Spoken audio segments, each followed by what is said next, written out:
है ये क्या पूरा इन तरह का शरीर है? ये शरीर में अलग अलग बहुत सारे अंग होते हैं। शरीर में अंग होते नहीं होते? अलग अलग अंग होते हैं। उदाहरण के तौर पे जैसे आंख अलग है, नाक अलग है, कान अलग है ना? लीवर, किडनी, फेफड़ा अलग अलग है और किसी से कोई मतलब नहीं है, सब अलग अलग काम करता है, सबके अपने अपने काम।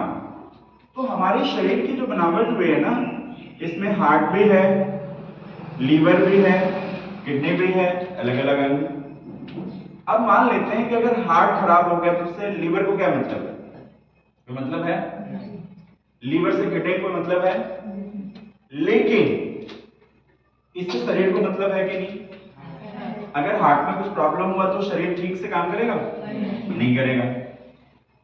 इनको भले मतलब नहीं होगा लेकिन इनसे इसको मतलब है। तो हमारे शरीर के निर्माण अलग अलग अंगों से हुए।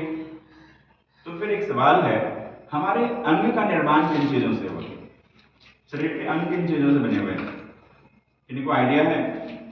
नहीं है तो मैं बताऊं, हमारे शरीर की जो अंग बनी है उनको सेल कहते हैं, यानी कोशिका कहते हैं, जो बहुत छोटी छोटी इकाइयों में होता है और इसकी संख्या हमारे शरीर में करोड़ों है। कितना है? करोड़ों। करोड़ों कोशिकाओं से यह शरीर बनी हुई है। जैसे ये बिल्डिंग बना हुआ है तो इसमें क्या यूज हुआ है? ईंट यूज हुआ है, सरिया यूज हुआ है, सीमेंट बालू यूज हुआ है, लेकिन सबसे मुख्य चीजें क्या है? ईंट है। वैसे हमारे शरीर की जो बिल्डिंग बनी हुई है वो सेल यानी कोशिकाओं से बनी हुई है। समझ पाए? हाँ। अब इसके बारे में आप जानिए, इसका काम है बनते रहना और इसका काम है मरते भी रहना। ये हर रोज बनता है। अच्छा, बच्चा बड़ा कैसे होता है? बच्चा अभी पैदा लिया है ना, तो 2.5-3 किलो का पैदा लेता है। 1 साल बाद कोई बच्चा 10 किलो का हो जाता है। तो शरीर कैसे बड़ा हुआ? क्योंकि शरीर में कोशिकाओं की संख्या बढ़ी, हर चीजों में सेल की संख्या बढ़ी, जिस वजह से हमारे शरीर के ऑर्गन बढ़ते चले गए, मांस, हड्डियां, सारी चीजें बड़ी होती चली गई। तो बचपन से हमारे शरीर बनने की क्रियाएं ज्यादा तेज होती है। कब तक होती है? ये 18 से लेकर 25 साल की उम्र, और उसके बाद कोशिकाओं का बनना पूरी तरह से निर्भर हो जाता है हमारे खान पान पर, हमारे रहन सहन। हमारी रहन सहन कैसी है, हमारा खान पान कैसा है, इन पर यह डिपेंड हो जाता है। और उसके बाद कोशिकाएं ज्यादा बननी शुरू हो रही है, बन रही है, या कोशिकाएं ज्यादा मर रही है, ये निर्भर हो जाता है हमारे उम्र पे नहीं, हमारे खान पान पे। अब आप सोचो, मान लेते हैं ये एक हार्ट है। अब इसमें करोड़ों कोशिकाओं में से अगर इसके आधे कोशिकाएं मतलब 50% कोशिकाएं अगर मर जाए तो क्या होगा? ये काम ठीक से करेगा? अच्छा, अब आप इसको कितना भी दवा खिलाओ तो आपको क्या लगता है दवा से ये ठीक काम करने लगेगा? क्या करना पड़ेगा? यहां पे जो कोशिकाएं मर गई उनके जगह पे हमें दोबारा नई कोशिकाएं बनानी पड़ेंगी, है ना? और कोशिकाओं का नेचर क्या है? इसको ढंग के खाने देना शुरू करो तो ये फिर बनना शुरू हो जाता है। समझ पा रहे हैं? सारी चीजें आपको यहीं पे समझनी है। आप समझ रहे हैं? ध्यान कहां है? उधर नहीं, यहां रखना है, क्योंकि हम आप सबको देख पा रहे हैं, इसीलिए आप सोइए मत। आप सोइएगा तो हम आपको आगे लेके थोड़ा बिठा देंगे, इसीलिए आप ध्यान से सुनते रहिए। तो अब कोशिकाओं के बारे में जानिए कि शरीर में जितने भी अंग हैं वो सारे अंग को कोशिकाओं ने बनाया है। अगर इसकी संख्या बनने की ज्यादा तेज है तो आप लंबे समय तक यंग रहेंगे, और इसके बनने की क्रियाएं कम हो गई, मरने की क्रियाएं ज्यादा हो गई, तो आप जल्दी बुढ़ापे में चले जाएंगे। अगर बनने की क्रियाएं तेज है तो आप बीमार नहीं पड़ेंगे, और मरने की क्रियाएं तेज हो गई तो आप ज्यादा बीमार पड़ेंगे। समझ पाए? अब सब कुछ निर्भर किन चीजों पे कर रहा है? बॉडी में कोशिकाएं बन रही हैं ज्यादा या मर रही हैं ज्यादा? समझ गए? सारे बीमारियों का संबंध इन्हीं चीजों से, जो आपको अगली थोड़ी देर में समझ में आएगा। अब हम पहले समझते हैं कोशिकाएं मरती कैसे, ज्यादा कैसे मरती हैं। अब हमें जिंदा रहने के लिए खाना खाना है, पानी पीना है और सांस लेना है, फूड वाटर एंड एयर, ठीक है? मेरा पहला सवाल है कि जो कुछ हम आज की डेट में खाने के रूप में खा रहे हैं, क्या उनमें केमिकल यूज होता है या नहीं होता है?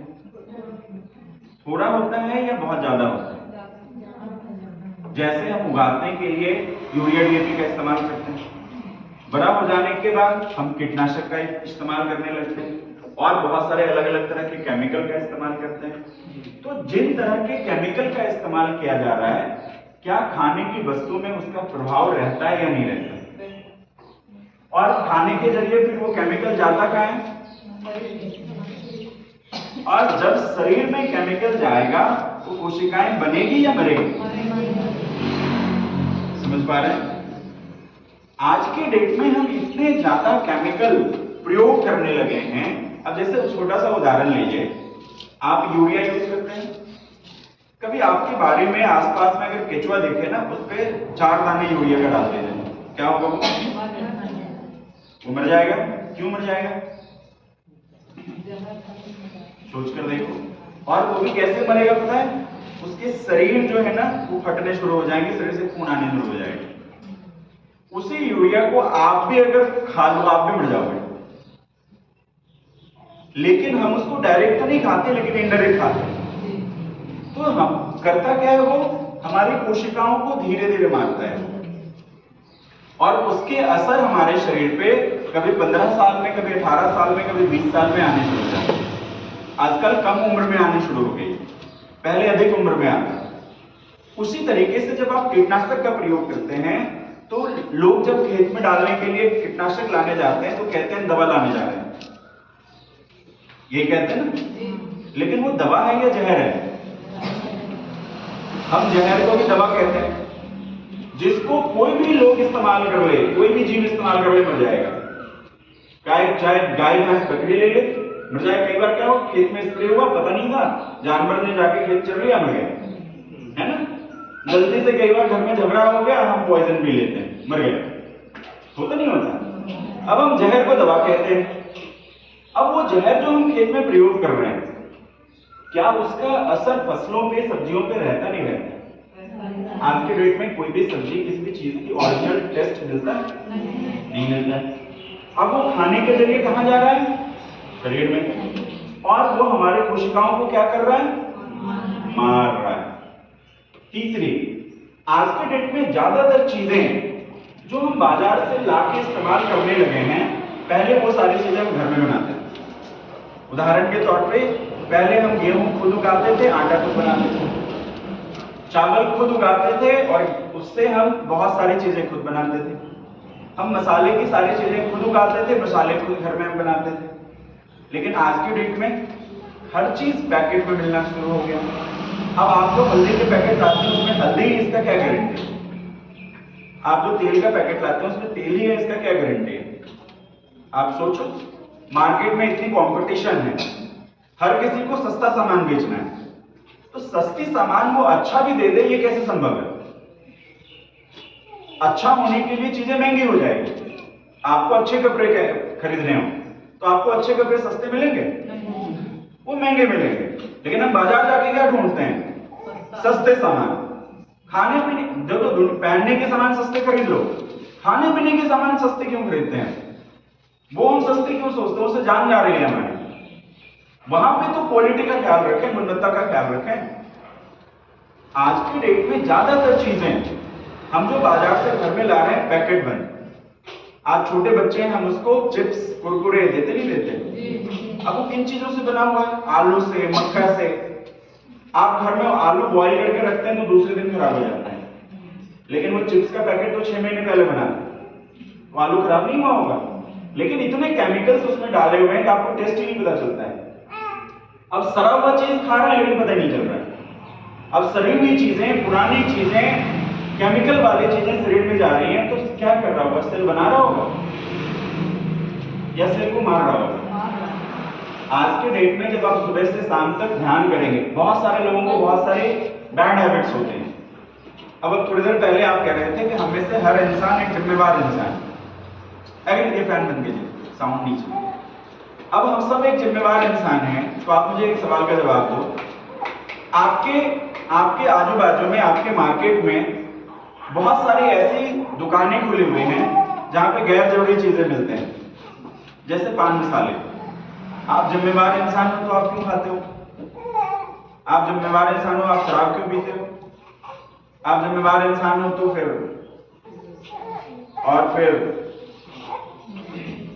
ये तो जिम्मेवार इंसान की पहचान है।